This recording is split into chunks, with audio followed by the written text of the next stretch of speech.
Hello everyone and welcome back to the HTA podcast. I'm host Sam, joined once again by Thomas. How are you, mate? Hello. I've realised you keep asking me how I am throughout all of these, and at no point do I ever respond. It's always just hello. So for this instance, I shall respond, yes. It's right. Jack never does it either. I think it might have done once. Speaking of Jack, he's not here this week. Yeah, he went off and got himself a job, Yeah. so he's going and earning money, and we're still here doing this. That's why there's been a bit of delay. This is why this is significantly later than it should have been. I think we're about coming up to a month after the last episode went live. But you know, let's make sure this is the only long break we have in between episodes. We should also mention something that you might have noticed at the top of the episode. There's been a bit of a change. You might have noticed this as well if you're on YouTube or on the Spotify page and you've been looking at the episodes. There's been a slight branding change. I'll hand it over to Tom, who informed me what was going on with it. Basically, the How to Adult podcast already exists, and the How to Adult channel and group already exist. And so to stop not just like copyright and things like that, but to stop confusion and things like, you know, the general peopliness about it, we've decided to shorten our name, and we're just going to be the HTA. And so this is now the HTA podcast. You'll see all the relevant things will have been changed, but we're still the same. It's just a name change. The channel name has changed as well, ever so slightly, because we're looking to open it up to other new things quite soon as well, which should be good. Indeed. And I believe you also made me aware that How to Adult is also, I think those podcasts and stuff you said was linked to a charity that does quite important work. Yes, and we, as much as they do good, important work, we don't want to be sort of, you know, if actions on either side go awry, we don't want the opposite person to be blamed. So I think definitely creating the distinction between us and them, despite them being good people, and yes, go donate, blah, blah, blah, but we need to keep separate entities. So. I like how you said one on either side causing problems. Like, if anyone's going to cause problems, it's probably going to be us, annoyingly. Yeah, but also we don't know anything really about the people over there. So, yeah, that's a fair point. Cover both bases, I think. Fair point. Now, there's an episode we've been meaning to do for a long, long time. We still haven't got that sorted out yet, so we're going to do something else. I was going to say, and this is not the one that we planned, but actually, yes. But it does fall into the category of something quite special, because this is a topic that, at certain points, I will put a trigger warning here, might get a bit, it's going to, or at least from my side, it's going to get a bit personal. There's going to be... This is definitely a personal one. A couple of... I'm just looking at the examples. There's going to be a couple of mentions of mental health conditions and stuff like that. So if those are particularly affecting for you, just be aware. I will try and... This is probably not the episode for you. No, I will try and remember to mention them before I talk about them. So if you would like to continue listening, that you've got that warning on top of it. Just wanted to be 100% transparent. I don't want to mention something and then that trigger something off for someone. But this episode, we're going to be talking about characters in media that we most relate to, most connect with, are most sympathetic to, and like quite a lot. So to give you an example, the one I want to start with is more on the sympathetic side of things. Okay, and I had two that I thought of because I really like the way they were portrayed in their shows. So, fair warning, I mean, you probably guessed it based on the characters' names, but these are spoilers for the show Gotham, and those are the examples of Edward Nygma and Victor Fries. Of course, would go on to become Riddler and Mr. Freeze. But the thing I really like about these, and the reason I'd say especially Nygma is so sympathetic in the early part of season 1, is because he's set up as this relatively nice bloke. He's got difficulties, chatting to people, connecting with those he works with, but he does good work and he's in it for the right reasons. The interesting thing is that when you look at, I think it's a later episode in season 1, there's a point in which the main protagonist, Jim Gordon, is having basically if I recall correctly, there is a a friendly dinner between them and between those two characters, and they have it's a pleasant conversation, and you can see that although you know what Enigma goes on to become, if only he'd been given some help, if people had just been nicer to him, he could have gone a completely different direction and not become the Riddler. And it's really nice, I think, that those that wrote the Gotham TV show did kind of lean into that and go, Enigma was just a normal bloke that was just a little bit shy around people and didn't quite know how to talk to people. Yeah, it seems like they went that way quite heavily with the Joker film as well. Yeah, they very much touched on he's gone this way. Yeah, because obviously he had his own demons and his own issues and like mental health things to deal with, but also because he wasn't being he was asking for help, he was asking for support, and he didn't get it. Yeah. So I think it's a very interesting character sort of development idea, really, especially for villains. As you say, given that these are characters, especially with the case of Joker, this is a villain that has always been, the poster child of Batman's villains, of DC villains. In the comics, some of the stuff he's done is absolutely despicable. But as you say, giving that kind of slight turn on the story, the show, it was I hate to use the Zack Snyder, this is a society, we live in a society, but, it's because of the attitude still towards certain, mental health conditions that led, I'm not going to say directly, because, there are also other factors in the context of the film, but, that lead to people, I'll say struggling, because of course, let's make it 100% clear that as we, there are lots of other factors that go into making, especially in the Joker film, him becoming the Joker. It's not just that he's got this. What is it? I can't remember exactly what the condition is, but he's got a condition which makes him awkward in public and all that kind of thing. Yeah, it makes him laugh.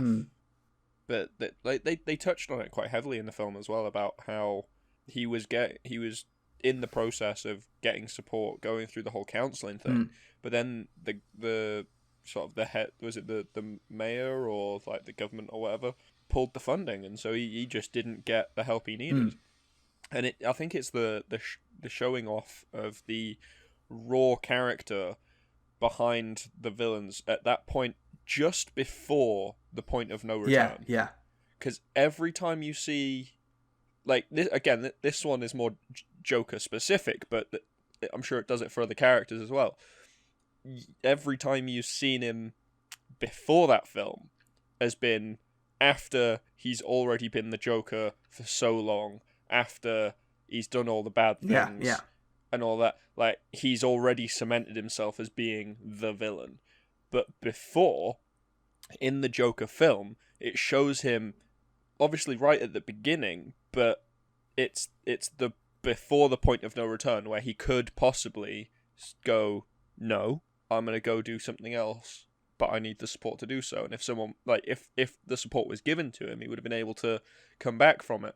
But it wasn't, and thus you see the pain, and then the pain develops into, obviously, him becoming the villain. And it's something that hasn't really been done in cinema very much.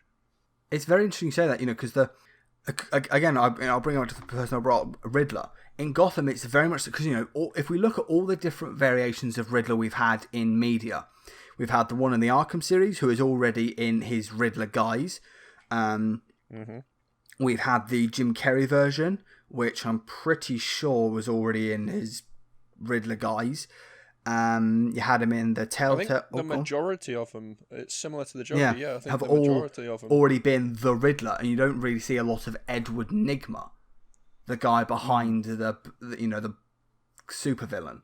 And it is that because again there is one of my favorite examples of he's not at his core he's not a bad guy. It's just that because of the way he's treated, that's when he starts to turn, and that's when in the Gotham series he kills his first person accidentally, but then to cover it up, that's when he molds into the Riddler. Because it shows him taking medication, all that kind of thing. But it's when there is a colleague he has in the police department in the Gotham TV show that he's got a crush on, and kind of like there are moments where he's a bit creepy, like he kind of like sneaks up behind and like stands there and starts talking. It's kind of like those kind, I'm sure many people have had that experience, just like almost like you feel like they're about to give you a heart attack. Yeah. But there's to a certain extent, the character of Edward Nygma takes it on board and goes, okay, and he puts a very sweet, I think it's apology note or something like that in this character's mailbox or something, and there's a scene in which she's read it. It's been taken the mick out of by all the officers, but she's read it and gone, that's actually quite sweet, thank you. And it's this moment of, as I say, he's not at his core a bad guy. It's just, because of certain decisions he's made and a lack of understanding of him as a person. That's why he became the Riddler. I've just had a thought. Go on. Hang on, let me just... Syndrome is one of the perfect examples of this. Oh, yes. Fair shout, actually, yeah. Incredibles 1, he turns into the villain because he doesn't get... I mean, it's... Well, I say perfect example. It's an example. He turns into the villain because he doesn't get the attention that he wants from the actual Incredibles family. Well, it's not... Or Mr. Incredible. Well, it's not just that, is it, with Syndrome? Because of the status of Mr. Incredible being, this celebrity cult figure, he idolizes him. He thinks, anything he can do, I can do. So, as a young kid, he decides, let me see if I can help. Maybe we could be good. We could be partners. We could be good friends. And then Mr. Incredible is a bit of a dick to him, and then just because he's having a bad day. Yeah, that's a very, very interesting point. Sorry, it just sort of it was something that just lined up in my head. No, but it's fair play. It just made sense it works to me. really, really well. Okay, Tom, you're up. Who do you want to bring to the table first? I think on the relatable point of view, there can be only one for me. Who? Matt Smith's Doctor Who. Oh, okay. Because of the quirkiness, and I think as an autistic human being, I related to him purely because I just saw a lot of autistic characteristics in the way he played the Doctor Who. The Doctor Who. Oh, someone stabbed me. The Doctor. Sorry. Yeah, I don't know what... Because obviously it's the quirky outfit and the way he walks around and stuff, but it's also everything needs to be done a certain way. And he keeps everything in a certain way. And like someone walks into the TARDIS and like flips a switch that, or just starts playing around with a console, and he'll walk around and put it all back the way it was. And there was no confusion. All the plans were there. Like, to be fair, I'm adding another character here. Jack Sparrow. Similar thing of having the plan is there in the back of his mind, and it will go that way. It's just he's not going to tell him. Yeah. And I don't know what it was. Those two, obviously for a lot of different reasons as well, but I connected with them more than most characters in cinema, I think. It's a very, very, very good point. Matt Smith is one of, his Doctor, to me personally, like, I can't choose between he and, like, him, Christopher Eccleston and David Tennant, because they were, like, the Doctors where I watched the show, and I thought they were so funny and all that kind of stuff. But it's a very interesting take, because, I would look at Matt Smith's Doctor and go, that's I think it's a word you used, the quirkiness, the silliness almost. He was the clown. Yeah, like and I look at it and go, oh, that's great. That's makes it really entertaining. But as you say, you look at it and go, no, I completely get that. Yeah, I think on top of that as well, it was the one of my all-time favorite episodes was one of his, and it's not one of the specials either. It was A Good Man Goes to War. Okay, and it's the episode where him and Rory are trying to find Amy. Yeah. And he essentially turns up, calls in all of his favours, and builds an army and takes on the Order of the Silence. Yeah. Isn't that the one with the headless monks and stuff? Yes, yeah.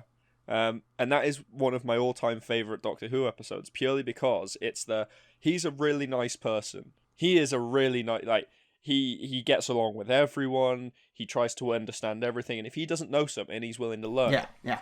But you mess with his family, he's coming to mess with yours. Yeah. And it's just something that I relate to so much. Like, when I make friends, as you know, as if any of my friends are listening / watching this, and any of them will know, is when I make friends, that's it. You're mine now. It's very difficult to get rid of me, because even if we don't talk for ages, I will, like, I'll be like, next time I see you, hello, have a drink. God, you're telling me. here's some food.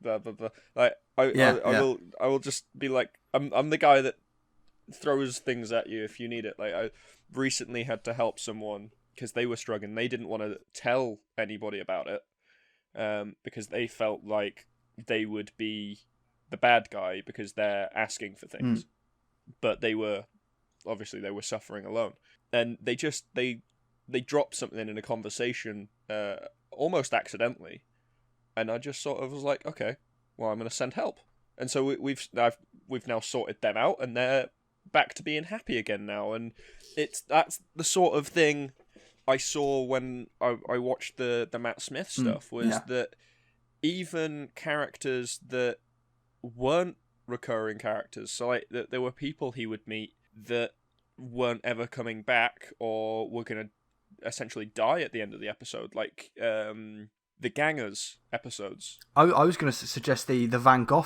episode. Yeah, like there were characters like that and stuff where he meets these people. He has very little interaction with them generally, but they make an impression on him as much as he makes an impression on them. And if they need help, he'll be there. It's interesting because, that was one of the biggest complaints, I'd say, probably about Capaldi as the Doctor, and then Chibnall's writing of Jodie Whittaker as the Doctor, is they've not, they're lacking that core heart that is so key to the character. Because, as you say, the Doctor is meant to be this, because he's travelled through time, like, even though, he's seen thousands of people throughout his adventures, he still cares about everyone not everyone he interacts with, because, the Master of Crime, even the Master, because he saves the Master's life. He actually, I don't know, did you watch all the Capaldi stuff? No. So, actually, spoilers for anybody like Sam that hasn't watched the Capaldi stuff, although I know you don't care. But anybody that's listening that hasn't watched the Capaldi stuff, this is going to be a massive spoiler for you. Pre-warning. He actually converts the Master. Oh, really? Yeah. So, as Missy, because the Master regenerates female, which is very good writing. Missy got some very good writing in there, in all fairness. There's an episode where they go back to being that they do the whole Cyberman thing again. Yeah. And turns out that the Master is behind the Cybermen. Oh, crikey. But it's the Master, like David Tennant's Master. I can't remember the actor's name. The blonde dude. Yeah. Who did he became Prime Minister, blah blah blah. It's that guy. It's that version. And Missy then shoots the Master right at the end of the episode, and ends up, like, it's then pointed out to us, like, oh my god, you've just killed yourself. That means you won't exist. It's like, yeah, and I did the right thing. And that's because of the conversation that the Doctor's influence on the Master is that the Master then saves the Doctor from themselves. So it there's that impression on there. Talking about heart though, like, Eccleston was, if you look at the story and timeline of, I know we're getting heavily onto Doctor Who here, but Eccleston came straight out of the Time War. So you could see in him the pain of, he's just come out of war, and now he's taking a break, he's going on holiday, he's going to go chill. And that's sort of like the pain behind the smile, almost. And then Tennant, for me, at least, anyway, what I saw was that I know he's a lot of people's favourite. And, like, for a lot of people, he is the Doctor. Yeah. But for me, personally, I feel like they focus too much on traditional writing, like love interest style. Mm-hmm. And I think that's something else that I liked about Smith was that any time anything like that came up, like when Amy tries to make a move, or when Clara tries to make a move, and then there's like the Christmas episode with the boyfriend thing and all of that. It was very much actively awkward, or he'd get out of it, or he'd run away and freak out, and that sort of thing. And I found a lot of that mirrored on me when I've been in sort of situations like that, where I felt a bit uncomfortable with people, and they're trying to, for lack of better sentence, get it on. Yeah. And I'm not comfortable with it. I don't do what most people would do, which is go, actually, no, I can't do this. I'm more of the type of person to get up and run. I'm going to leave in the room. I'm gone. Yeah. Like, there would be no words. I just get up and walk out. And there was just a lot of reflection I found with the Smith version that I liked and found sort of repeated in my life. And, like, there were elements to it that I just was like, yeah, that's me. That's just me. Yeah, it's a very, very interesting point, isn't it? Because, you look at all in the Eccleston and Tennant reigns. So obviously you had Rose, Martha, I think. Rose, Martha, Donna, yeah. Kylie Minogue. For one episode. Yeah. But it's that thing of, up until... Because I think Matt Smith was the first time... No, because there was an era in Tennant's reign where we had two companions. But Smith's is when we had the extended run of these two companions, and they didn't really there was obviously all the kind of relationship interactions were with Rory and Amy, and whereas the Doctor on some episodes almost felt like he's that mate that's tagging along. Yeah, he was the awkward third wheel, and that's I've experienced that as well. That's another thing. It's like the awkwardness of being the third wheel in somebody else's relationship, and being like, oh, you're doing that, okay, I'll be over here. And the amount that you see that, I mean, Vampires of Venice is a perfect example of this, when he first introduced Rory to time travel. But yeah, going off your point, I think as well with Tennant's Doctor, because there was that.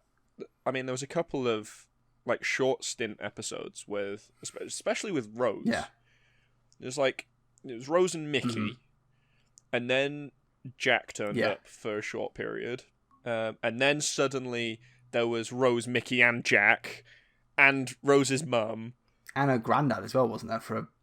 No, that wasn't her. It was Donna's granddad. Donna's granddad, and it all was a bit weird because none of it. There were no clear boundaries either between relationships, because obviously Mickey and Rose weren't actually together during it all, and so she kept looking to the Doctor for support and stuff like that, and it got very, I don't know, it just got very confusing for me, for someone that, like I say, I for an autistic human. Looking at interpersonal relationships is something I struggle with on almost a daily basis. Yeah. And so to look at that sort of situation, it's a lot of effort for me to unpack. Whereas when I look at Smith and it's the interpersonal relationships, and then suddenly something happens and he's like, nope, I'm going to go over there. That's me going, I do the same thing. I am exiting out of that situation. Yeah. And it just, So to answer your question from half an hour ago, yes, Smith's Doctor. It's a very, very good shout. As you said, there's so much that Matt Smith's, because I completely forgot about him. I think I might have put him in Likable. But, there's so much about his run as the Doctor and his character moments. Because you said about the relationship. There's only one time that he's properly. Was it Rusty Davis was the head at that time? It was him and Moffat working together, I think. Probably, because Moffat left during... Because Moffat was over complete controlling Capaldi's reign, I think, if I remember. Yeah, Davis left at the end of Smith. Yeah. So, but I was going to say that, there's the odd episode where you do have, they allow Matt Smith's Doctor to get into a relationship stuff, but that's with River Song, and it's this kind of it's with a predetermined well, thing. It's not just that; it's the fact River Song is very very aware of all the history between them, but they wrote it in a way that, as you said, there's still that certain sense of uncomfortability for the Doctor, because this is a completely new human being to him that's going. That he's walking up to going, hey, you and I have spent many years together. It's like, I'm gonna go over here. Yeah, well, it's not just that either, because even when you get down to it, even if he wasn't the awkward type and he was still trying to go for it, she was literally trained and indoctrinated from birth to kill him. Yeah. She's basically a human that is designed solely to kill one person in the universe, and that one person is the person that's right in front of her. If he's not, even if like he got to the point where he could be completely okay with her, which, to be fair, in Capaldi he does, because to complete her story, literally the night before she goes to the library, which is the first episode you ever see her in Tennant. It's Tennant and Donna in the library, because she dies there. But the night before, she spends with Capaldi's Doctor. Okay. And they have dinner and whatnot. Yeah. On a planet where the night lasts something like 27 years. Yeah. Well, I was going to say that, because I was going to say, there's only one time that they allowed the kind of like, oh, he's a bit confident, and that's in that episode you mentioned earlier when they take down the silence, because because in a lot of episodes, when you get through to the climax and to the the big heroic moment from the Doctor, he makes this big kind of rousing speech with an absolutely cracking soundtrack. Like I don't know what happened to the people that scored the Matt Smith era of Doctor Who. If they're still there from the episodes of Capaldi and Whittaker that I've seen, they just stopped doing what was great. But it's the kind of the build up and the mighty build into the song. But there is that it's that clip when they are taking down the silence. It's the kind of the fun kind of flirting, I think, is the best way to put it, between Riversong and Capaldi and Smith. But there's still a bit of that kind of wariness. Yeah. Going on the music as well, and the whole speech thing. Go on. The speech at Stonehenge when the Pandorica opens and he's got all the spaceships flying around and he's just got that one microphone. Yeah. He's got nothing else, and he's telling the spaceships to come at him, and they're like, "Oh, nope, not doing that." I mean, that one is great, but my favourite one, and I think it's because it's I said about the music, it's so well built up with the music. But also the footage from the prior episodes is in Matt Smith's very first appearance, the "I am the Doctor" scene, and it just cycles through. It's the build of the "I am the Doctor" theme. It's so good. Nothing will top that. Oh yeah, because they paired it with the flick framing of all the different Doctors, of all his all the previous Doctors, flicking through while he's doing his tie, and then he steps through. It's "I am the Doctor." As the last it's like, one. it's so good. I'm getting a shiver up my spine just thinking about how great that moment is. Same. I'm gonna have to go and watch that later. It's the Atraxi moment. Yeah. He kicks him off the planet and then brings him back to make sure they never come back again. Yeah. It's like, because I think a lot of people building up to it were like, "Oh, I'm not sure how Matt Smith's gonna do with this." He's not sure what kind of actor he is. Like, and then at the end of the episode, it's like, "Yep, he's the Doctor. Yep, absolutely." To be honest, Matt Smith's Doctor, whoever came up with the adverts for it, is the worst human being alive. No, seriously. When it first transitioned from Tennant to Smith, all the adverts were to do with the Angel's Cave and certain phrases or something that were taken out of context, and it was like, right, so this guy carries a gun and shoots things now and like insults aliens, and just all the adverts made him look so bad and so against everything the Doctor stands for. Yeah. It took me to have I struggled with the first episode initially, and it took me 3 or 4 episodes to get the gist of actually, no, those adverts were wrong. Yeah. And then I had to go back and watch it all over again just to like actually enjoy it properly. Just because the adverts, it goes to show you how influential adverts can be. Yeah. I mean, because like the build up to Whittaker was literally, oh look, we've got the first female Doctor. And it's like, okay, let's see what you got. Oh, they're kind of like very middling episodes, and there's nothing really bombastic and trying to tackle massive issues without using any sort of decorum or like not actually going down the Doctor Who style or anything like that. And what is the characteristics of this Doctor? She's a woman. Great. Anything else? No? Because I watched a fantastic nitpicks video where he's talking about the first Chibnall era, the first season of the Chibnall era of Doctor Who, and he's saying, if you with a female Doctor, you can actually you can explore new areas that Doctor Who's never wanted to or never been able to. Yeah. There was what was the one with the episode Tenant era with the skin on the frame. Oh yeah. I can't remember. And basically I know the one you mean. The Khajiit doctors. They were just Khajiit doctors. Oh, and the face of Bo. That period. Yeah. And that was a Rose and Tennant episode. And they played off kind of the I don't want to see flamboyant or eccentric, the more out there. I'm trying to think of a way that doesn't. I know what you mean. Yeah. I'm trying to think of a good way to put it. That isn't. You're trying not to insult people. Aren't you? Yeah. You're allowed to say camp. Camp is allowed.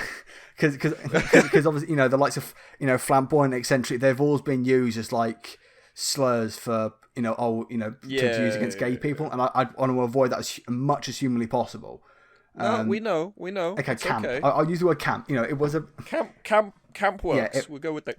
It was. There were definitely some camp moments, and because that episode is great, 'cause it also allows David Tennant to play into like the more fun things of him as an actor, and not just go go straight down the line. But anyway, it played off that, and then with into the Jodie Whittaker era, we could have had something. It'd have been so good as well because she is such an amazing. Yeah, she's actor. Great in that. I think it's so good. In that Black Mirror episode, I think it was. Didn't watch Black Mirror. Is it a Black Mirror episode? There's so many things she's so good in, and it's like they just she could have made an amazing Doctor, and the fact that she didn't is not her fault. No, it's Chibnall's fault. It's 100%. He's an incompetent the writer. Writing. Yes. Have you seen his previous 3 episodes that he wrote? No. Oh god, they're so terrible. So again, it's a better way to say this is basically if you go and watch Nitpicks. He's got an analysis video of breaking down Chibnall's episodes. Yeah. And they are literally, right, there's a MacGuffin, there's this thing with a timer, and there's like little payoff. That's what he does as a writer. And it's like, you've given him the head. Because what was quite interesting is like, obviously, some of the key episodes, so you've got I can't remember the names of the episodes but there's some... And I don't want to, put blanket statements out there just naming, the episode with this. But there are episodes within the Whittaker season that I've seen that could be like, oh, that's such a great idea in principle. But the execution of it is... It could have been done so much better. Yeah. Absolutely. Yeah. Like, he keeps trying to tackle... Like I already said, he keeps trying to tackle big issues within society without giving a baseline. So, like, all the others, you had the baseline of, this is where we're going to start. Yeah. So, like, Eccleston, his first thing was, when he first met Rose in the Superstore, it was saving Earth. But not just Earth. It was, you saw people, and not all that sort of, you could feel where he was coming from and what he was fighting for. Tennant, his first one. Oh, that's not his first one. What was Tennant's first episode? Was it the Christmas trees? I don't think so. What was? Hang on, let me just double check. Tennant had a first one, and then he had a second first one. Yeah. Because he regenerated into himself again, didn't he? Yeah, because I don't know if it's his first one or his second first one, but it was he lost his hand, didn't he? And it was the Christmas trees. He was laid up in bed and whatever. And he, at that point, the story element was he'd lost his memory. Yeah. So he was just fighting off impulse, and suddenly you get a sense of who this person is, because he has no memories, therefore he has no agenda.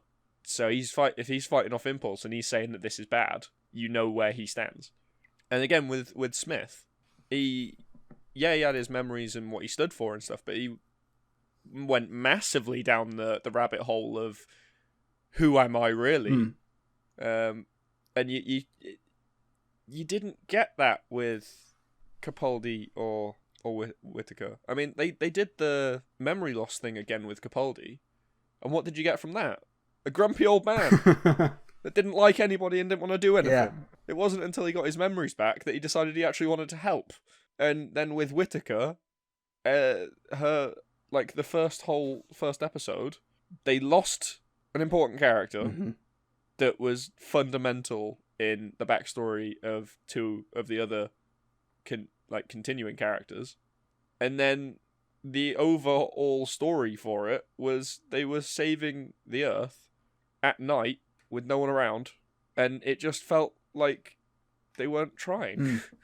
You didn't get a sense of almost like the doomsday idea. Yeah. You didn't feel like this was the end of the world. You felt it was the end of Sheffield, but no love lost there, really. Except for the ice hockey team. You do not like anything north of London, do you? In the past couple of weeks... I'm from up there. Of course I don't. You go up there and ask anybody, and they'll tell you, don't come live here. Don't do it. I mean, it's better than most of the place down here, to be fair. Think about it. Think about... Grass is always greener. Grass is always greener. Think about where I was born. Like... I'd rather not. Exactly. But I wanted to quickly go on what the pod was based on. God, half an hour on Doctor Who, Tom, you bugger. I thought we weren't ever going to get to that. Swine. Well, it's what I do. Yeah, I should have figured come on. You set a topic, and then I ramble into some other thing, and that's what we're basing the podcast on. Yeah. Episode 3 was not supposed to be about Assassin's Creed. It was supposed to be about games. And yet it is Assassin's Creed that is in the title. I mean, because it's the first topic we talked about, there is other stuff in there. Uh-huh. Right. Anyway, on with the... God. I lost my train of thought for a second. Oh, Christ. Tom, why did we decide to start this again? Because we were late. This is actually the day of recording on this. I'm letting them in. I'm breaking the fourth wall. Go on then. The day of recording of this is 3 days after the release date that this one should have been out at. That is how late this is going to be. I mean, but also, Tom, why did we decide to bring this back? I don't mean record today. I mean just bring the whole pod back. Because it hasn't had its chance yet. Okay. I will die on this hill. If I have to do a podcast solo, I will. Yeah, I'll dial over there. I've got to say, I did think about that for last week. Should I just do an hour and a half long ramble? Because according to you and Jack, we've done the Jack focused episode and we've done the Tom focused episode. me doing a podcast alone would literally just be a radio show. Hey, you're good at them. I wouldn't say that. Right, come on, we need to get back. Yeah, to indeed we do. I want to get this one out of the way. So I mentioned at the beginning the content warning of what's coming up. So we're about to talk about mental health. Yes. And because the next character I have, and I will warn, this will be a discussion that involves the next probably 10 minutes. It's going to involve, I'll just go out and say, anxiety and mentions of attempted suicide. Okay, so warning for anyone that it could be affected by that. Skip ahead. In fact, what I'll do is I'll put a timestamp in the description between where this section starts and finishes. Okay, so if you'd like to continue listening to the rest of the pod but don't listen to this bit, we'll go from there. Put the timestamp on the screen now as well of when this bit will end, Yes. and then people who didn't get to see the comments can now skip ahead. Yes. So the next one is, for me, this is me personally, this is probably the character, this is the first character I thought of when Tom and I were discussing about doing a podcast on relatable, connectable characters. And that was Max Caulfield from Life is Strange. Now, I don't know this character. So, basically, do you know Life is Strange, Tom? I know Life is Strange. I don't know the game / series you're... Swine. Of course you went with that really crap joke. I have to keep it light somehow. We're about to get really, deep. Yeah. So, Max Caulfield is the main character in the first season of the Square Enix published. It's basically an episodic game. It's like the Telltale games. Yeah. But a bit more, in my opinion at least, a bit more interesting than the Telltale games. And Max Caulfield she's the main character of the first game. Now, the reason I find her so relatable as a character is because, at least, when I was playing through that, right, there are moments and situations she gets into where I'm like, I know exactly what that is. Because it appears to me that she suffers from social anxiety. Now, There are moments in... So to start this conversation, or this part of it, I should say, Max Caulfield is a college student who is gone to college back in her hometown after 5 years ago moving to Seattle. Now, she didn't contact anybody in this place where she used to live called Arcadia Bay before she went back. So there's that context. Now, the reason I bring that up is because one of the first... Is it the first? No, it's probably one of the later interactions. So the first moment where I thought, I think I know exactly what this, similar circumstances that I've been through. I think I'm fed up with you about this, Tom. I suffer from social anxiety. I didn't realise until a couple of years ago. I looked at, the list of kind of common traits of someone suffering from social anxiety going, oh crap, that's me to a T. Yeah. Now the first moment is when she just gets out of class and to get away from the world, basically, because she's been embarrassed in front of her class for taking a selfie under the table. She gets called out, and then, in her mind at least, embarrasses herself in class because she can't answer a question. She steps out of class and puts headphones in and just gets absorbed in the music, and just is thinking, and is basically commenting on everything around her in her head, which is exactly what I've done. There is then a follow-up moment where, it's a very common, I believe anyway, for people who suffer with varying mental health conditions, is to just find a quiet place, splash some water on your face, and just try and calm down. But the main one, I have to say, so her best mate that she didn't call back after is called Chloe. Now, Chloe's probably, morally wise, the best character in the game. Because as you'll see, morally, Max is... I'm not going to say she's the bad guy, but she's a bit flawed. I'll say that. So there's a whole situation that Chloe has saved Max from, and they're sitting in a car, basically driving around. And they're talking about Max being back in Arcadia Bay and why Max didn't contact Chloe when she got back. And Max says the reason is, I wanted to... And another context is that these two... so it says up in the sequel, which is actually the prequel. Why Square Enix decided... That's not confusing. I know. They did a follow-up game that was actually a prequel to the first game they did. It sets up that they agreed they would keep in contact by emails or text, just to as I've done before. You say, "Oh, I'm moving away, but I'll keep in contact with my friends. We'll stay friends forever," and you just don't contact them again. And the reasoning Max gives for not contact is, well, I wanted to, settle and not be such a shy cliche geek, and she gets called out, and it's like, you didn't call your friend out, but that as a situation, I completely get, because it's that constant putting off of, I don't want to, the longer and longer you put it off, the more and more awkward it becomes, and you don't. And my mindset is, I don't want to get into awkward situations because they feel uncomfortable as hell, and I feel like I'll say something or do something that's going to embarrass the hell out of me. Yeah. Now, from that moment, I was like, Max, I relate so much to you, it's actually absurd. She's just such a well-written character, but there's a moment with regard to this where she's and this is where the other subject that I gave a warning for comes into the conversation, because if you've played the Life is Strange games, you'll know there's a character called Kate. Now, Kate was at a party and had bit too much alcohol, but was also drugged, and ended up being filmed getting up to some fairly normal college behaviour, but the character is set up as coming from quite a religious background.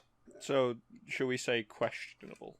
Questionable from religious standpoints, but completely normal to to college kids, to young people, drinking booze for the first time, all that kind of stuff. Wasn't doing things that would usually be expected of someone of a character set up as she was. Correct. Right. Yeah, so she's been videotaped, and that's been sent around the school, and she's obviously extremely affected by this. And at the end of the second episode, she attempts to take her life. Now, Max is able to get up to the roof where Kate is about to attempt to take her life and manage it. And because obviously the thing you've got to remember about Life is Strange is it is a narrative game, so you've got different conversation options. And it is a lot of it as well as about investigation, all that kind of stuff. But there are moments in that where you can tell that Max has been written to just say things that she thinks she knows about Kate. It's going, your family love you, but if you search around in Kate's room, you can find a letter where her mum her mum and her aunt have pretty much completely disowned her. Her dad still supports, but her parents don't, and it's saying all the stuff that you think would be general comforting words, but given the context of all the stuff that's happened to Kate between up to that point, it's kind of not really the best thing to say. But because Max doesn't know what to say in that situation, she just says the first thing that comes off the top of my head, and it's that's another similar thing that I've had, which is say something that comes to your head, just I'm sure your family love you. Your mum's got your back, and it's a really kind of there's a lot of moments in Life is Strange in the first season. But the first season for me, the second season, if you're coming from either an immigrant background or a background of a person of color, that you will maybe connect more to those characters in Life is Strange season 2. But there are so many moments in the first season where I thought, where I could see myself in Max, and it was, it's why I know for quite long, but it's why she was like the main character that I, thought about when I was talking about relating to characters. Yeah, that seems like a really deep game series. It is. There's a lot in there. It does cover a lot about mental health. Because that's a lot to unpack there. It is. Yeah. And I'm sorry. I've I dropped that all on you and expected you to talk about it of something you've not played. Don't ever be sorry. Don't ever be sorry for stuff like that. Not ever. But I definitely see where you're coming from, though. That's because I'm pretty sure there characters like that in game series like that. They tend to be designed to be go to like an extreme, but to a relatable extreme.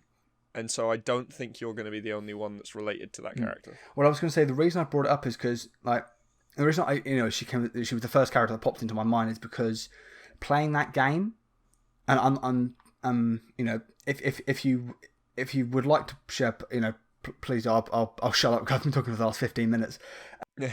Playing that game and seeing these interactions that Max has, and that suggest to me more and more that she suffers from social anxiety, kind of like helped me come to terms with my social anxiety a bit more, and made me feel like maybe a bit more comfortable about it. Yeah, I definitely get what you mean. I never had a character like that. Mine was always more, I don't know, embrace the weirdness. Oh, okay. And then, so I mean, as you saw when we were at college, like one of my strategies when I went out in public was I'd wear a hat or something, and then in my head I'd trick myself into thinking like if I thought anybody was looking, they'd be looking at the hat. Yeah. They're not looking at me, they're looking at the hat. And then it got to the point where I started wearing bowler hats because I'm a weirdo. And so people were looking at the hat. People were looking at me and going, he's wearing a weird hat. Why is he wearing a weird hat? And it sort of, I don't know. I think to quite a lot of people doing it that way, it's might make it worse. Mm-hmm. But for me, it helped because I was able to offload it. Yeah. So I thought I sort of just embraced clothing as opposed to characters. Yeah. Unfortunately, on that perspective. But yeah, it's one of these. I think personally, as I said, Matt Scorfield in Life is Strange was that for me. It's so helpful, when because we see so many characters in fiction, and this is a conversation we'll get to a little bit later because I want to keep going on terms of this about the individual characters we find quite likable, relatable, etc. Yeah, it's so important because you see for the 100 years that film has been around, for the 75 years, however long it's been that television has been around, for the 100 years prior that radio was around, etc., etc., etc., and up until video games, all we've seen is pretty much perfect characters. They might have had, and obviously I will note, this has come along with the, with the more, I'm gonna say wider acceptance of mental health, of it being a thing, because it's. Let's not pretend for a second that mental health troubles have been around for centuries. Yeah. Or even if we just go back to the 100 years where we've had film. But, there've been more traditional stuff, and I want to clear, I'm not degrading people that suffer from these, but it's an example that there are some conditions that seem more widely accepted by the media, when I say media industry, I mean more, those that are featured in television and film and stuff like that. So, drug abuse. Yeah. You look at Scarface, for example, or Train Spotting. Those. Oh God. But, not Train Spotting. It's an example. It's. I those just kind had of bad flashbacks. That's all that was. Well, I only say that because there's literally a DVD sat not that far away from me, so I thought, well, that's another one. But, Ew. Yeah. But those, those are more widely, I think in the second one, in Train Spotting, they actually delve into the realities of what these characters have been indulging in. Yeah. But, it's so important, I think, that people have these characters that they can relate to, that they see either through their actions or through or if it's overtly stated, they suffer from these conditions, that people can either, as I said, more accept and more come to terms with what they're suffering from, or find, as Tom has perhaps, ways to kind of mentally, work around it, make able to tackle it is maybe the best way to put it. So I think we've pretty much covered all that side of what I want to talk about with regard to Max Caulfield. Dangerous bit over. Yeah. So welcome back, those welcome listeners. Welcome back, listeners. I don't blame you. Yeah, that got heavy. Yeah, it did. I think what I want to move on to now is the more likable end of the spectrum. So yes, when I say likable, I mean characters that've got just that thing about them where you're just like, I like that guy. He's cool. I'm rooting for him. So the first one I'll start with is Eggsy from Kingsman. Okay. Now this is going to sound weird. You don't typically instantly like action movie heroes or stuff like that, or action film heroes. But I think the thing for me with Eggsy is that because he's a working class lad on a council estate that is so sure of himself and so willing to stand up for what he believes in, that I instantly went, I like that guy a lot. The scene that really stands up for me, I'm trying about just thinking about it, is the first interaction between Harry and Eggsy in the pub when they're having the conversation, and that Harry has a line of something like, I think your father would be very disappointed in what you've become. He's like, you can't say that to me. It's people like you snobs, because obviously he doesn't know Harry's backstory at that point.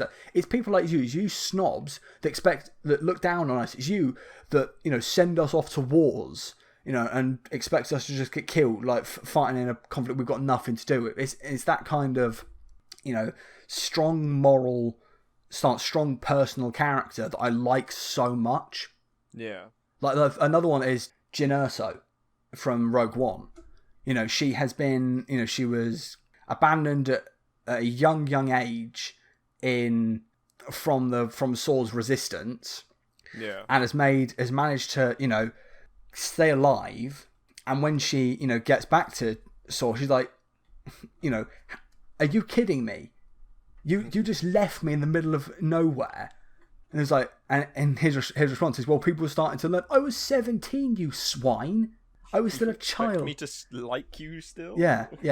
It's like, who have got, these characters that have got genuine reasons to be angry, but are so strong in themselves and are mostly correct in having that I really like, even though, when you do have that, sometimes you have characters that can be just irritable, or irritating. Yeah. And those kind of characters are, it's great to, because often they are the good, the good guys, but it's just what's a good way to put it? The good thing you get when they do win, or because Jyn Erso doesn't actually win, she gets killed, but when they succeed in their goals is probably a good way to put it, that you kind of like get a good feeling about you. Yeah. See, and there's me sat here. You've got a list. I'm completely unprepared for this. I don't know. You've raised quite a few good points, and I think I agree with you on all of them, because they are some really likable characters. My brain's just not working right now. Ooh, I can't remember the character's name. It's Inception, and it's the guy played by Joseph Gordon-Levitt. Oh God, what's his name? The best friend that does all the tech stuff. Him, because not only does he manage to do all of the things he needs to do, but he has to put up with the constant whining it is a mental, it's a physical attack, but mental attack, because obviously they're dreaming of the other guy's subconscious constantly. And I just love the fact that they're that good friends that they will, he'll just happily keep, well, maybe not happily, but he'll keep going because he wants his friend to be able to go home. And I love it. I don't know what it is about him as a character, because he doesn't display himself as being the hero, because he isn't the hero. He is very much a side character, but he's also a side character that if he wasn't there, that story would not go forwards. Yeah. And I don't know. I don't know what it is, but I like him.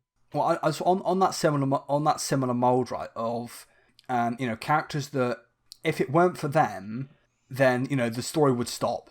But they're not given, I guess, given the credit they deserve, right? So I'm a fan of I think I mentioned it in the first episode, I think. First or fourth or fifth, I can't remember. But I've mentioned it before. And that's the series Agent Carter, obviously starring Haley Atwell as Peggy Carter. Mm-hmm. Now, she's such a likeable character, not just because obviously she was in, she's very much, an individual. She's not just grouped into, the class of the soldiers in First Avenger and then going into Agent Carter. Yeah. It's the fact that, as you say, she does all of this work and does everything, solves the cases, leads the SSR to finding the Soviets in their organization. And she saves the day and gets none of the credit. And all of her, the people that know she did it are like, why are you not furious at this? You didn't, you've not gotten a single bit of credit. Obviously, there is the context that it's set in the 1950s and she's the only woman in the SSR organization. But it's her response of, it's fine. The press glory is for others. Because it's that thing of she's gotten used to I don't want to say gotten used to it. It's like she knows accepted. that because she is a woman in an all male organization that she's going to get zero credit, and she's fine as long as the day is saved, and that her work colleagues know that she did it. She doesn't care about the press as long as the job gets done. Yeah, I see what you mean though. I think taking that a little bit further as well, the original creators of S.H.I.E.L.D. don't ever get really the recognition. So obviously Stark does, because he's a billionaire that has always been open about him trying to invent fancy new things. But you didn't hear anything about Pym. You didn't hear anything about any of the others, apart from in that one scene in Ant-Man, in the first Ant-Man movie, where they're all sat around the table. And then outside of that, in any of the Avengers movies, there's nothing telling you who, like, the founders of S.H.I.E.L.D. or anything like that. And it's the characters in the background that are really key and important to a story and go through so much to get so little reward. Yeah, it's the unsung hero characters that are always... Actually, they don't get all the credit, but, you appreciate the work that they've done to basically make the whole thing possible. Yeah. Like, Phil Coulson. Oh, yes. Because of him, New York is saved. Yeah. Like... And then what do? They screw him up again. And what does he do? Yeah. He saves the world again. Oh, dear. Yeah, it's so great. It's a strange one. So, I think we've pretty much talked at length about we can about character. I've got a few more, but they're very much like I like said person because of said reason, and I don't think I'd make for a good last 45 minutes of the pod. So, what were you gonna say? Well, no, I said we could do that, but if you don't do that, it's fine. It's all stuff like for example, to the audience. Yes. Call to action. This is where you actually find out that Sam is prepared and I am not. This is what happens most of the time. Purely because I'm an idiot. I mean... carry on. Sorry. I'll put it this way. So one of the ones I had, going off slightly what we talked about in the last episode, was the Peter Parker Miles Morales, and why just so many people that are so relatable. I put specifically, however, from the PS4 games, from Spider-Man PS4 and Spider-Man Miles Morales for Spider-Man and Miles Morales or Peter Parker and Miles Morales respectively. Because obviously, in that they're dealing with so much. So for Peter Parker in Spider-Man PS4, it's trying to stop Wilson Fisk, and then trying to keep the streets of New York safe like he has for the last 8 years. Then his job with Otto Octavius. Then his commitments to Feast. Then his trying to be a good relative to Aunt May. Then trying to reconnect with MJ. Then do goodbye Yuri Watanabe to make sure she, doesn't get screwed over by Mayor Oswald. And there's so much stuff. And, it's only at the very end of the game when... No, there's 2 points in the game where he breaks down. And they're obviously, after he's literally just been saved by Miles and MJ from the burning building, and then when Aunt May dies. For the rest of that game, he, from the outside, appears to be, he is the superhero, he is Spider-Man. But I can only imagine the bloody tough state that man is in, like, emotionally, throughout that entire thing. Seeing the city torn apart and all that kind of stuff. Just going, oh my, like, are you kidding me? Like, you can only imagine we see in like a Spider-Man or any superhero film when, you've dealt with one threat and then another one pops up like a moment after. You can just imagine in his head, he's swearing profusely going, come on, I've just done with this one. Can I not just go and have a pizza? Like, do you have to all pop up at the same time? But yeah, that was the extent I was going to talk about pretty much all the character on here. What I did want to get into, so with 40 minutes of the pod left, not 20 minutes, with 40 minutes of the... What has happened to my brain today? It's numbers again. Yeah, with 40 minutes of the pod... No more numbers. Yeah. With 40 minutes of the pod left, I wanted to have a discussion on terms of why some of these characters are so relatable. And Tom is obviously, as he'll probably plug later, in the process of writing an animation series. Yes. So, as a... Because we've got a kind of nice little thing here, haven't we, Tom? Because you're more like the writer. You do critique some stuff, but you're more of a writer, and I'm more of the critic. It's probably like as much as I am a critic. Yeah. So, I think out of the two of us, you're more the critic than I am. Yeah. So, what do we think? Because I mentioned it a little bit earlier. What do we think is the soul? Not soul. What do we think is the main things that TV shows and movies and video game stuff can do to make their characters relatable, so that people can have the discussions like we've had early in this episode? Well, I mean, I think the key thing is inclusion. I mean, a lot of shows and movies and stuff are doing a lot of it now. Yeah. I mean, especially with spoiler for no, not Captain Falcon and Winter Soldier, not that one. Spoiler for Falcon and Winter Soldier. So if you haven't seen it, skip forward 5 minutes. Falcon now taking up the shield and being a black Captain America. That is massive. Yeah. People have seen that and are now calling for a black Superman, which is also massive. And it's a brilliant idea, but I do wish somebody would have told Henry Cavill before he found it on social media. That's a story for another time. Oh no. Yeah. Oh god. I thought Henry Cavill was one of the good guys. Damn it. Henry Cavill is one of the good guys. Warner Brothers isn't. They didn't tell him that they were replacing him. He found out through social media. He then actively stopped following them on all of his social media. His fans started sending hate mail to the studio. He had to actively tell his fans to stop before he got sued. Oh, okay. Yeah. I thought it was going to be something much, much more horrible. But if it's that, like, so I didn't know this story, as you can probably tell. Yeah.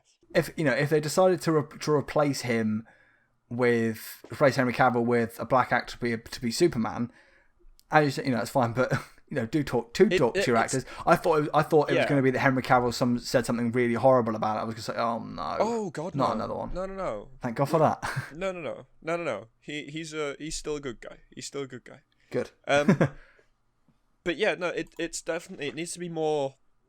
There needs to be more inclusion. I mean, yeah. You need to have. It's quite difficult as well, especially for. So a lot of sort of mainstream writers for like big shows and movies and stuff, we're still at a period where a lot of them are old white guys, or it's older women that used to write under the guise of being an old white guy. Yeah. And so that they're not used to being able to write for other areas, essentially. And so the difficulty doesn't come with like having people of different races or different sexualities or any of that.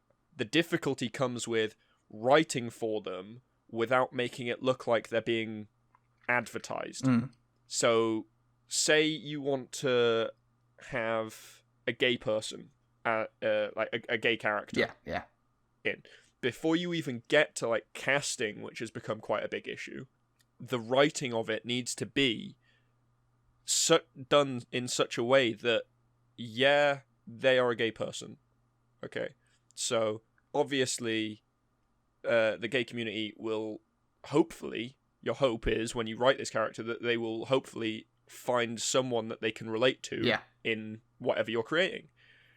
But to do that, you need to write them in such a way where, unless obviously the character trope requires it, they're not in your face about their sexuality. Yeah. And you're not putting them in there as a token. Yeah. It's like if they're just a token character, you're doing it wrong. Yeah. They need to be there, and they can be gay, but that is just because there are gay people out there in life. And that is okay. Yeah. And if you're including it, that's great, but you need to do it right. And that goes for everything, whether it's to do with race, skin color, sexuality, genders, like anything.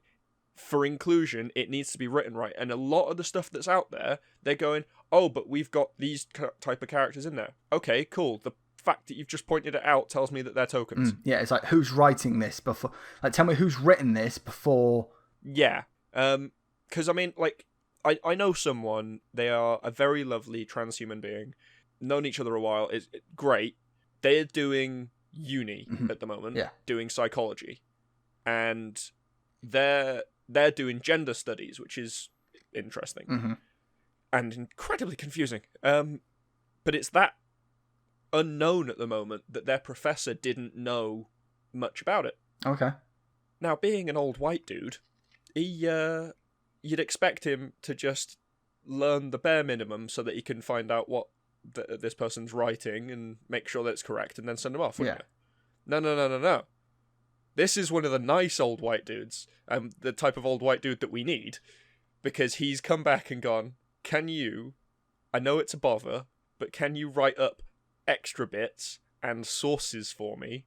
Because I want to learn more about this and add it to my lectures for next year. Mm. And that's the type of people we need in the writer's room. We need people that were willing not just to keep writing in the way that has been writing for years, but to look forward and look back and actually check what they're doing is right. Like, obviously, factually, like, making sure they're doing the right things. But do the research and come at it from an angle that you're not exploiting a character's skin color or a character's gender or a character's sexuality just because you want the inclusion of a certain type of person. Yeah, yeah. If you need to be doing it because it's the right thing for the character. Yeah, yeah. If I can give an example, this can sound odd, because it's a character that's already exists in fiction, but they, it's back. Make sure they write them right. So an example I think of is, for example, using the example of a character's sexual orientation. Yes. As you mentioned, it's not, when writing, it cannot be that their sexual orientation is their defining characteristic. It's, yes, this is part of who they are, but they have other stuff. Yes. Like, for example, the example that pops into my mind is when they're writing Kate Kane or Batwoman for the Batwoman TV show. I've heard mixed reviews. I personally quite enjoyed it. I thought, I thought it was quite fun. They do some interesting stuff with Bruce Wayne basically buggering off. Which is quite... Yeah, I heard Batwoman also buggered off at one point. Yeah. Well, season 2 is out. I haven't seen season 2 yet. But Ruby Rose decides to depart because I think she didn't like serialized TV. I think she prefers doing movies. Yeah. But in the first season, there is a lot. There is Batwoman or Kate Kane. Discovering who that Bruce was Batman and doing all this stuff and growing into being Batwoman. And there is the not as kind of a this complete side note, but it's who as based on the character that Kate Kane is gay. That they haven't done. They didn't, at least in season. They didn't when Ruby Rose is in the role. I should say, they didn't do a single episode solely focused on it, which is good because it's okay. So this is more the best way I can put it is like this is flavoring on her character. It's part of, but obviously it's not part of the flavoring. It's part of who she. I'm basically I'm trying to think of the best way to put it. So I don't sound like I'm horribly wrong here. I don't want to make. I don't want to offend anyone. Help you. Yeah, please do. I'll shut up before you hurt yourself. It's one of those things where obviously, right, I haven't seen it, so if my facts are wrong here, you're gonna have to correct me. But it's one of those things where the character, when it comes to like sexual orientation and stuff like that, unless it is crucial to the story, if you take away the fact that orientation is there, it shouldn't change anything. Yeah. Because it is personal to that character. Mm-hmm. So, like I said, unless it's like crucial to the story, so like if you're doing a story about this person's sexuality, or like I know that there's a film that went out with Eddie Redmayne a while back, where he played the trans character. That is obviously crucial to the story. Yeah. But if it's not story critical, you should be able to. Essentially, it should be one of those things where if you were to strip it back and were to take that bit away, it wouldn't affect how the story is told. And that is how it's supposed to be, because in life, you're walking past loads of people if you're out in public. How many of those are going to have weird and wacky orientations or whatever, which I'm opening some brackets here. I don't use that as a slur or insult. Every bit of this is perfectly okay. Close bracket. Yeah, you're walking past all these people that have got weird and wacky orientations, which are great, but do they affect anything going on in the story of their lives other than like the bits that actually nobody apart from them and maybe their partner should know about? No. And so should this affect how this main story to do with them being a superhero, should their sexual orientation affect it? No. So it's one of those things, like, if suddenly a supervillain turned up and was, like, anti whatever, like, anti-orientation, whatever, blah, blah, blah, blah, then it might come into it. But then you go down the lines of that's a stupid storyline. Yeah. And that starts isolating certain communities. And so it's, yeah. I hope that helped, Sam. It's one of those things, it's a throwaway fact that is helpful to expanding on the character, but doesn't and shouldn't affect the story around them. I do need to offer a correction, though. I've just remembered there is one episode of the first season of Batwoman that does focus on, or does rely heavily on, Kate Kane being a gay character. But that is more towards, there is a character, basically Gotham in that episode is being blackmailed for a payout of a significant chunk of money, because this hacker has basically got control of basically every electronic in the city is being controlled by this one hacker. And it turns out that this hacker is this girl in school who is trying to build up, like, get lots of money so she can move away, because people in her school found out she was gay, and people are going after it for it. The role that Kate Kane's sexuality plays in that is that there is a moment between this hacker character and Batwoman in which the hacker is saying, "You don't know what I've been through. You don't know what it's like to live with your parents, disowning you and all that kind of stuff." And Kate Kane takes off the mask, and it's more about, relatability. Yeah, relatability and showing, you and I are more alike than you think. I know it's tricky, but you can make it through this. You can be yourself. You can be who you are. So I just need to offer that correction. Also, I want to, because we haven't, luckily everyone who's commented has been very, very nice. But I do want to, yeah, okay, fair play to me. But I do want to say, if anyone's in this particular episode is going, "Oh, you're tiptoeing, you're walking on eggshells around this," no, we are trying to make sure we come up with the correct wording, because we don't have scripts here. No, this is it's completely off. Making sure that we're not insulting or affecting anybody inadvertently, because we don't want to. We want to be friends with everyone. Yeah, and so I mentioned in the last episode about, for example, Miles Morales, and Tom, you mentioned a little bit about, Miles Morales, the life experiences he has had, him having a black dad and a Latino mum, are, they are part of what make him Miles Morales. Yes. Now, the reason, I word it that way is because I want to be respectful. Hands up fully, right? Tom and I are both whiter than white. If we stand in front of a white painted wall, we blend in. Hang on, I'm white. I thought I was translucent. Yeah, white Irish. It's not fun. No. So we are both white. At no point, I think is the point you're trying to make here, is at no point are we going to pretend that we have experienced any of the things. At no point. Am I personally, because there's some experiences that Tom might have had that I haven't. I am not speaking on behalf of anybody other than myself. I'm not, I don't want to say, the only views we're going to be expressing that are not our own are ones that have been publicly expressed by the people. Yeah. That they represent. Yeah. We're not going to be making anything up here. Because as Tom said, we want to be completely respectful. We want to help. We want to be a good contributor to society and helping move us toward a more inclusive place rather than a more divisive place. Is probably the best way to put it. Yes. On that, however, so we've got that out of the way. On the thing of relatable characters, so you mentioned obviously inclusion is a big part, and absolutely, I completely agree with that. The more of the population that can see themselves in media can only be a good thing. Yeah.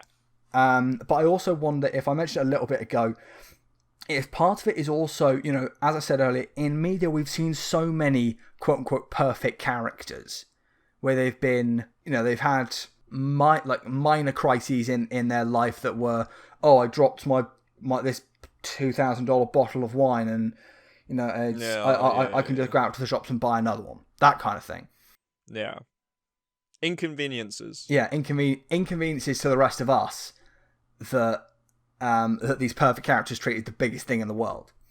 But I wonder, part of making relatable characters, and please, go on this, Tom, because as we said, you're the script writer here. You're the person who has to actively make sure they are writing characters that people can get connected with, they can like, they can be sympathetic to. It's not making characters perfect. They have to have some kind of character flaw, and that's what makes them more relatable. Character flaws are so bloody difficult to write. Yeah. Because you have to, again, it's one of those things, if you don't get it right, it's going to be so wrong. Yeah. You have to have it as a balance, and the character flaw is something you put in, but it can't affect them 100% of the time. Yeah. It's something that needs to hit at very specific moments, whether it be the majority of character flaws will be something mentally, whether it be an illness or self-doubt or something like that. The majority of character flaws are going to be mental. Yeah. The more traditional ones that you see in quite a lot of big media is with disabilities. The flaw doesn't come with them being disabled. The flaw comes with them not feeling like they can do the thing because they are disabled. Yeah. It's all to do with the mental, where they sit where the character sits mentally with being able to move forwards. And so if you don't get it quite right, it's going to be so off, and it's going to fall so hard. And it's something that I've been struggling to write with for the past 3 months. Yeah. But yeah, I feel like I've rambled away from the actual question. What was the question again? My question was in terms of, when you're writing a character, as we say, it's so important to have characters with flaws, so they're not these perfect people. So it's more, more possible for people to relate to these characters. Yeah. As we said, as the writer here, let's rephrase that. As the as the fictional story writer, we'll put it that way. Yeah, we're getting closer. Yeah. I think. When you sit down and approach, say, for example, right, I've got to write this side character who could eventually become, a main character, for example. Yeah. When you sit down, do you instantly think, do you have, for example, a flowchart of, okay, so this is this character. What are elements of this character? So they are this, okay, they've got this, they struggle from this, and this and this. Do you do that, or is it more try and develop them over time, or do you, as I said, do you have that from the beginning when you're writing character personally? Honestly, I don't think I write like anybody else ever. Okay. I'm pretty sure the way I do, from beginning production to end result, I write completely different. Okay. So I start at the end of the story, and then I write backwards. Oh, which okay. I know quite a few people do. But then when it comes to character development, I don't write characters for the story. No, I don't write a story for the characters. I write characters for the stories. Okay. And so when it comes to, oh, well, how did they get that bit of information to be able to get there? I know, we'll add someone in here. And then that character, then it's how did they get the information from that character? Or why would this character give them up? Yeah. Or, that sort of thing. And I develop them through what we can see. And then once I've got to that bit, that's when I start adding other bits of background stuff that you wouldn't necessarily know unless you pay high attention to it. Okay. So, I mean, at the moment, with what I'm writing at the moment, I'm probably 4 episodes in on my current script for this animation project. And you don't see... So obviously, it's not spoilers. Hopefully. Maybe. I don't know anymore. There's 2 sides, and obviously the story is very heavily set on one side, as most stories are. Yeah. The quote-unquote bad guys, which is the opposing side that you don't get to see very often, through that, I'm trying to develop the main leader who is a bad guy. Mm-hmm. I'm trying to develop his character, whilst also developing the story to go alongside it. without revealing too much. So, like, I've got probably 6 Word documents where I plan out each individual main story. Right, okay. What are these characters doing? What are these characters doing? What are these characters doing? Like, the individual, essentially individual timelines all happening at the same time. So I know where he's going. It's just, how does he get there? Mm-hmm. When does he get there? What's he going to be doing along the way? All that sort of stuff is all stuff I need to, I'm working out as I go. And trying to put across the type of character he is and sort of the key bits of information that need to be put across without just coming out and saying it is incredibly difficult. Mm-hmm. Because so far he's had 3 scenes in 4 episodes and he doesn't say much. It's all draped in mystery to begin with, and it's really difficult to put across how he's sort of feeling, what he's thinking, and all of that in just these short scenes. Yeah. So yeah, flaws and stuff in different characters and how to write different characters is not something I probably shouldn't be commenting on it right now, thinking about it. Given the fact that I don't feel like I write like anybody else does. Yeah.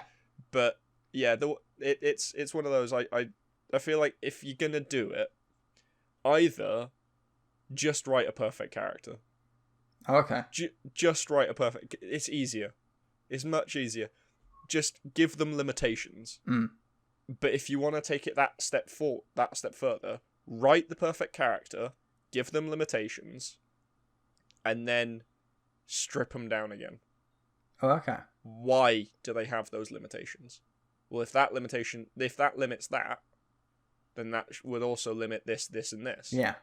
And it'll pull it back down, and you'll get down to the core grittiness that is this raw character that can only do certain things because of these things, has these issues to deal with, blah, blah, blah, blah, blah. Like, it's... Perfect characters are perfect characters because they're wrapped in bubble wrap. Yeah. And what you need to do to be able to stop them being perfect characters is cut open the bubble wrap. Essentially. Roll them around in the mud a little bit.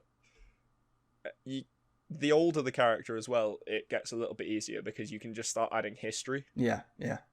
Like they were here and this happened, or say you've got a general, and it's like, oh, well they took part in this war and that war and this war and that war, and that's why they're like this because, say World War One general, shell shock or whatever. Yeah. Like they have PTSD from this sort of thing, and they lost a leg there, and like in the here and now, well, that's just like he's a bit loud because he's deaf and he's got a missing leg. So what? But when you can add history to it, it makes it a little bit easier at least as a writer. Like you don't even have to include those bits in the final edit. It just helps you be able to write them as a character. Mm. So, and in terms of, you mentioned a little bit ago that part of making characters relatable is inclusion, making sure there are characters that represent people that we don't see in a lot of media. Yeah. I said, like, full context, Tom has literally told me the basic synopsis of his animation series. I'm keeping it a secret. Yeah. I want you to judge it when it's finished. Yeah. So I don't know if he has it, but if, for example, you were to have, a character that, isn't from a section of society where you know the experience of, is probably the best way to put it. Yeah. Do you consult people in terms of, because obviously I know your series is like a fantasy steampunk kind of world. Nope, not this one. Oh, is it not? No. See, that's how much you know about it. Oh, he's changed it, has he? No, that one's on hold. This big one's something else. Okay. Yeah, but if for example, I see where you're going with the question, though. Yeah. I think it's one of those. It depends on obviously what the character is. Yeah. So, like with the whole LGBTQ plus society and stuff like that whole community, I know enough about it that I could probably safely write about certain characters easily and safely without having to consult people. Okay. I mean, for trans characters, like, I would definitely have to go and maybe talk to a few of my trans friends and see sort of if maybe I could, like, listen to what their experiences was and then potentially make my own experience up for it, which is gonna suck because I know if I have to do that, then it means that I'm gonna start feeling what the character would feel, which means I'm gonna be in a bad mood for a few weeks. So you'll know if that ever happens. And like when it comes to like racial skin color and stuff like that, that's definitely something I'd have to go and find sources for. But usually it'd be I talk to them, I find out what their experiences are and like what they're comfortable with sharing with me. Yeah. And then if I find enough people, I can then sort of mold my own out of that. And obviously it'd all be fiction, but it would then also be close, at least, to what someone in real life could potentially have experienced. Yeah. I'm not expecting that I'm going to get it dead on. As a writer, you have to expect that somebody's going to take issue with your work, as with anybody that does any creative things at all ever. And I know there's going to be people that are going to be upset with it, but it's, again, you can try. It's something that comes with inclusion. There's always somebody out there that's never like it's never enough. I mean, but I was going to say, following on from that, like you've mentioned writing characters of different ethnic backgrounds or skin color. You've mentioned writing LGBTQ plus characters. In terms of writing, I'm not sure if you're paranoid. In terms of writing female characters, is that something where because you although you may have a certain idea of maybe how to write that character, do you, for example, consult a lot of your female friends and go, right, so I've written, this is the situation this character is in, or I am writing a situation in which this character gets into a situation such as this, what would be the best way to write it? Do you ask those kind of questions, or is it more... This is where I cheat. Oh, okay. So my partner's got a group chat with her and her girlfriends, and I basically ask her, and if she can't help me with it, she'll put the question out to them, and then I'll just corroborate all of their answers back. Yeah. I don't go looking myself. I literally just go straight to my partner. I'm like, hey, I'm stuck. Yeah. What would you do in this situation? And then she'd give me an answer like, yeah, that's not what this character would do. Ask somebody else and get back to me. Because obviously there's always, regardless of who you're writing for, there's always the direction you want to take the characters. Yeah. There's always a direction. There's always like a key point you want to put across. Yeah, you've always got to keep a level of creative freedom, haven't you? Yeah.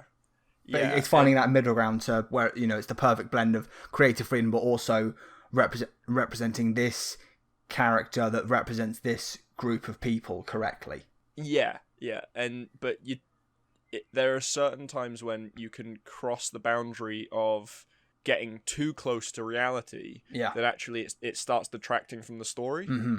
And the key thing you want to do with writing, with film, with anything, it's the story is the key thing here. It's the story is the heart, and all you're doing is looking to put the story across as best as you can. And if your characters are starting to detract from the story, then you need to do something about the characters, not the story. Mm. Unless, of course, the story is terrible, Chibnall, then you need to stop writing the story and rewrite. You need to rewrite and rewrite. Yeah. But for 9 out of 10 stories out there, the characters would need changing, not the actual story itself. Mm. It's one of those really, because fortunately I only write non-fictional work, so I've got this is fact, that. Okay, there's that done. Whereas you've got to do all this essentially mental gymnastics to go right. I've got this story. It needs to go here, and end up at this point. How do I get from point 6 to point 8? How do I make that jump? Where does point 7 go? Honestly, And I it's think case it's of like a all the video characters game. yeah. it's a bit weird. I think of it like a video game. So I know what I want at the beginning, and I know what I want at the end, and then I'll know what I want for maybe the first third. But the second third and the last third before the ending, I have no idea. Yeah. And I'm going to be honest, right now, the second half coming up to the ending of what I'm currently calling season 1, I have no idea. Oh, okay. Like, I know the bare bones story of what needs to happen in that gap. Yeah. But for the rest of it, I don't know. And so what I basically do is I put myself in the shoes of the characters. I get into the grit of it, of the scenes that I've already written, and I think, well, what else would they have seen at this point? What else would they have noticed? And 8 out of 10 times, I can usually find something that I've already written into the story that I can follow a little bit longer, and it'll bring it along and still cover the story points I need it to. If not, you add a hook. Add a hook, start another mini storyline in there somewhere, and that'll pull you into the next lot. Yeah. And doing it that way. Because like I said, I don't know. The majority of the writing stuff I do, I'm discovering as I write. There have been a lot of times. I tend to write at night. Oh, okay. When everyone's asleep and it's dark outside. When it's nice and calm and peaceful. Because then, it's almost like... It's not, I was going to say it's almost like a trance. It's not like that at all. Sort of like an unconscious movement. My hands just sort of start typing. And then I'll come back to it. Like, I'll write maybe a few hundred words, and then I'll check it. And then I'll write a bit more. And then I'll go back and check it. And then I'll write a bit more. Mm. And I do that. But it's weird. It's weird. Do you ever get that? Because I do a similar thing to you. I mostly write my stuff at night. Do you ever have a situation where, you've written something and then you go to look at it the next day or like a few hours time and sit down and start reading and go, that makes absolutely no sense. No, I do it the other way around. I've found that stuff I write in the day makes no sense, but if I write it at night, I can end up translating it properly. And I think it's probably something to do with the autism, to be honest. Oh, okay. Because my brain is constantly going. And so when everybody's awake and there's stuff happening outside and everything, like, I'm going a million miles an hour trying to figure out what car's coming down the road, what's going on in the kitchen, what my mum's doing next door, and all this stuff. Whereas at night, I don't care what's outside because I can just fake the fact that I'm asleep. And so no, even if someone knocks on the door, I just ignore them. Something going on in the kitchen, I just ignore it. Like, I can just sit and concentrate, and I can pretty much devote the entirety of my brain power, which isn't that much, towards writing. And so I end up making less mistakes. I make quite a few grammatical mistakes, to be fair, when it comes to writing in that fashion. Literature style, grammar and stuff, I'm not very good at. I'm so glad I've got a computer to do it. But yeah, no, I tend to make less mistakes at night. Yeah, and I certainly have two different types of writers. That's for certain. Yep. With that, I think, Tom, we've reached 2 hours. I think that's a good point to end the podcast at. We reached 2 hours? Jesus. I know. We managed to do it. To be honest with you, Tom, I thought, like, given the rate at which we were going through the first little bit of this, I thought we were going to struggle to make an hour. Thank God for that deviation on Doctor Who. You're welcome. See? You're like, we need 3 or 4 topics a podcast. And I'm like, nah, I can ramble. Yeah. I'm waiting for that one day to backfire and blow up in your face. Because I'll be sat there with like six different topics we can talk about. And you're there, and I will let you be stuck there until you ask for my help. Will I ask for your help?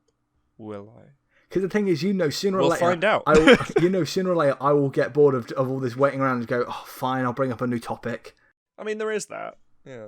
But anyway, promotion time. God, I haven't done this bit for such a long time, I've forgotten how it works. Oh, okay. Right, so, promotion time. Thomas, please promote your different outlets. They will all be linked in the description, but Tom's going to talk you through them. Go. Well, I'm going to help you out, Sam. I built a link tree. Yeah. So you just see my link tree in the description now. It won't be all of the different ones, all the relevant ones will be on my link tree. Stop the presses. I'm getting a pen, a clock to note this all down. 16:19 on the 28th of May 2021. Tom is more prepared than I am. Just follow my link tree. Go on to... I'll tell you what isn't on there. A link to my Discord. It will be now.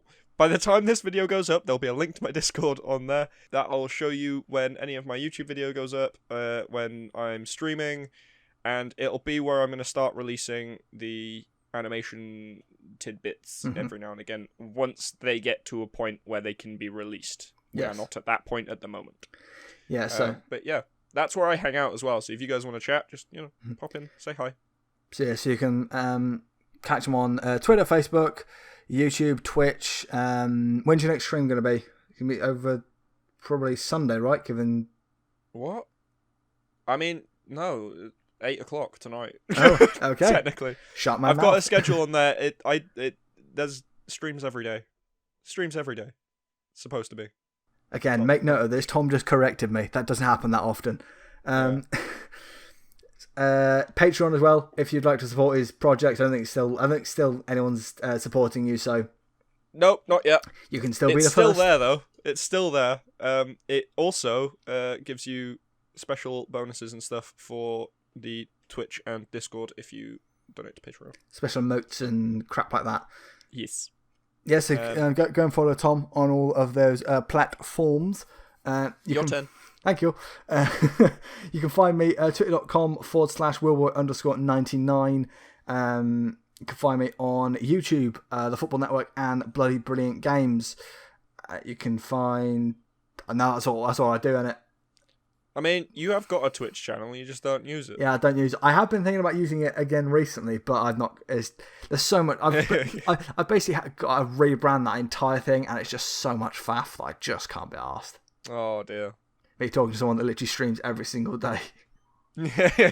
Talking about faff and streaming. I think I should stop before I get myself in more trouble. With that, though, I think as we said, we've come to the end of this week's pod. Leave us any of your thoughts on what we talked about today in the comments, if you would like. Of course. If you want to hear us talking about any specific topics either, as well. Yes, indeed, yeah. Let us know. Please do. We're starting to run out of ideas. Of course, be sure to follow our Spotify page and subscribe to the HTA official channel. There will be things are starting to open up here in the United Kingdom, so shouldn't be too long until there's more than just the podcasts on that particular channel. Getting excited now. We can actually do things for YouTube. Yay! Indeed. As far as you know, Tom, is there anything? No, there wouldn't be, would there? Because I was going to say. I was going to say, is anything else being planned to do audio-wise? But I think we literally just had we've got the podcast, haven't we? And audio-wise, everything else is video, isn't it? Yeah, for the audio, it'd just be that. Video, yeah, the rest is video, I think. Yeah, I thought so. There's a D&D stream coming at some point. We haven't got a set date for it yet, though. Indeed. But with that, we shall see you in 2 weeks' time for another episode of the HTA podcast. I'm your host, Sam. I've been joined by Thomas. Thank you very much, mate. No worries. We shall see you in 2 weeks' time. Have a very good rest of your day. Bye-bye.